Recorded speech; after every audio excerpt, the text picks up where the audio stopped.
राजकुमार होने के बाद भी उनका जन्म जो है लुम्बिनी वन में होता है। उनका जन्म हो सकता राजमहल में भी हो सकता था, परंतु उनका जन्म राजकुमार सिद्धार्थ गौतम का जन्म लुम्बिनी वन में हुआ है, खुले आकाश में हुआ है, खुले प्रकृति के वातावरण में हुआ है, सुंदर से प्रकृति के वातावरण में हुआ। जब भगवान बुद्ध ने ग्रह त्याग किया और ग्रह त्याग करने के बाद जब उन्होंने तपश्चर्या की, जब उन्होंने तप किया, तब भी उन्होंने किसी गुफा में, किसी पहाड़ में, किसी पेड़ पौधों के नीचे, कहीं नदी के किनारे पर और प्रकृति के वातावरण में ही भगवान बुद्ध ने तप किया, तपश्चर्या की। और भगवान बुद्ध ने इतनी तपश्चर्या की,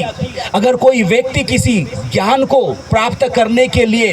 या किसी लक्ष्य को प्राप्त करने के लिए जो संघर्ष करता है, राजकुमार सिद्धार्थ गौतम ने भी इतनी तपश्चर्या की, इतना तप किया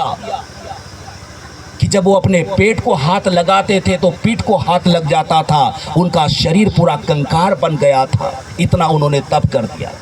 अगर कोई व्यक्ति उनको देख ले तो निश्चित वो व्यक्ति यही कहेगा कि इनका अभी मृत्यु हो जाएगा, परंतु प्रकृति ये नहीं चाहती थी और इसलिए सुजाता ने उनको खीर दिया,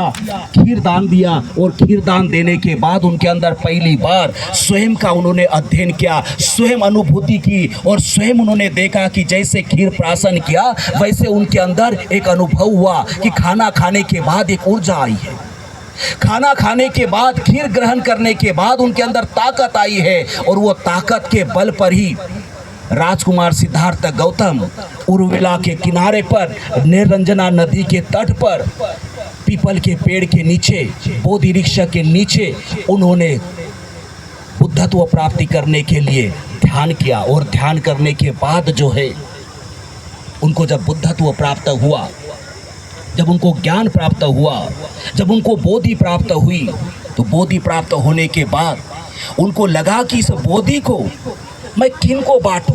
क्योंकि उस समय अगर देखा जाए तो हर एक व्यक्ति कर्मकांड में, अंधश्रद्धा में, हर एक व्यक्ति उन चीज़ों में उलझा हुआ था। और ऐसे में भगवान बुद्ध के इस ज्ञान को, भगवान बुद्ध के इस विचारों को, भगवान बुद्ध की शिक्षाओं